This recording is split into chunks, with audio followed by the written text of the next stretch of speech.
Anda masih menyaksikan Kompas Sepekan. Saudara, warga Aceh menggelar demo mengkritisi keputusan Kementerian Dalam Negeri yang memutuskan 4 pulau semula masuk di wilayah Aceh menjadi masuk ke wilayah Sumatera Utara. Sementara dari mancanegara, Israel menyerang Iran yang menewaskan Panglima Garda Revolusi Iran dan menghancurkan sejumlah permukiman warga. Iran pun membalas serangan Israel. Informasi tadi jadi bagian dari 5 sorotan terhangat dalam Kilas Sepekan.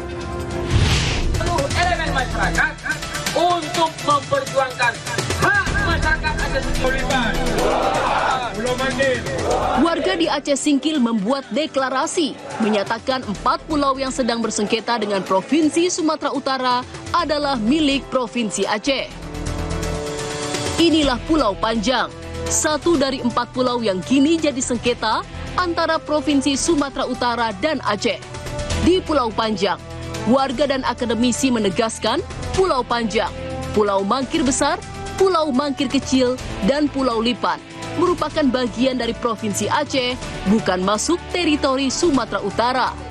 Hal ini merespon atas keputusan Menteri Dalam Negeri yang menetapkan 4 pulau tersebut masuk wilayah Sumatera Utara.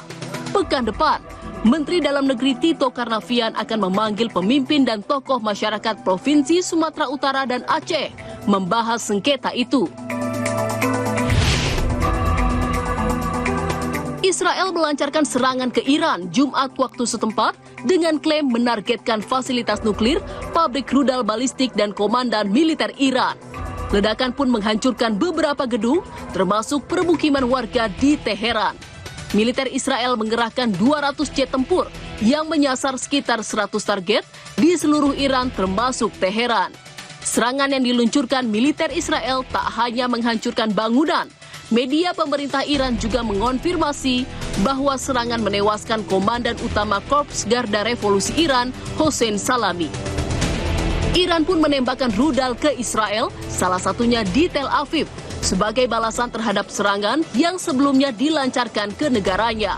Sebelumnya, Perdana Menteri Israel Benyamin Netanyahu menyebut telah meluncurkan operasi Rising Lion yang ia klaim sebagai operasi militer untuk menangkal ancaman pengembangan senjata nuklir Iran.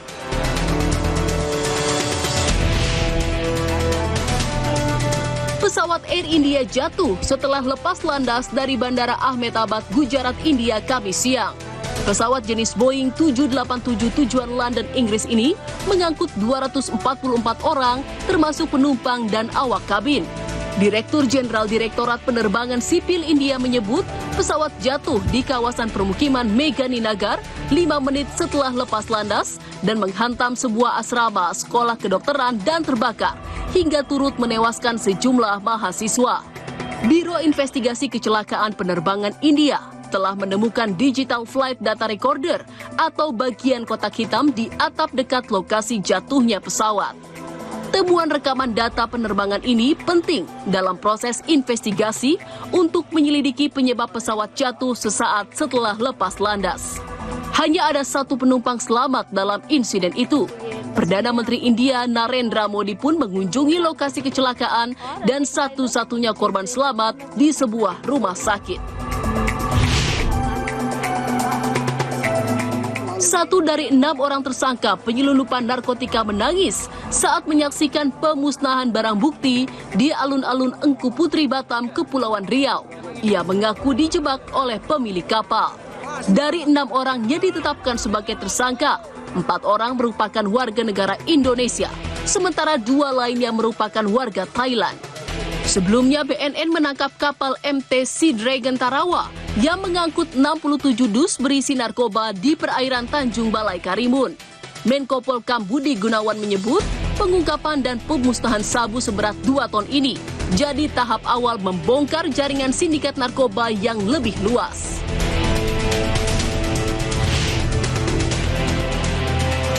Kebakaran melanda sejumlah kios pasar Kampung Ambon di Pulau Gadung, Jakarta Timur. Kebakaran diduga berasal dari kebocoran tabung gas saat digunakan memasak. Kobaran api dan asap tebal muncul dari salah satu kios di Pasar Kampung Ambon, Kecamatan Pulau Gadung, Jakarta Timur, Kamis pagi.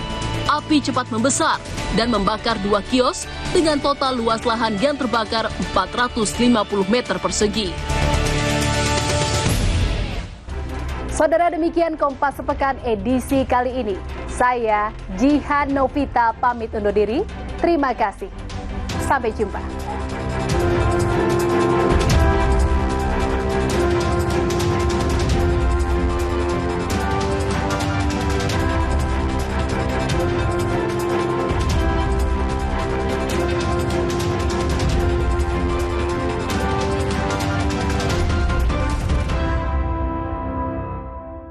Terima kasih.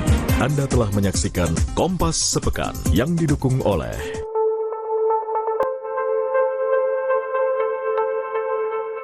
berkomitmen mengangkat dan menyuarakan praktik bisnis yang bertanggung jawab serta berdampak positif bagi lingkungan maupun masyarakat. KG Media menggelar Lestari Awards, ajang penghargaan untuk mengapresiasi para pelaku industri, organisasi, hingga institusi yang telah berkontribusi nyata dalam bidang berkelanjutan serta menjalankan program unggulan di bidang ESG.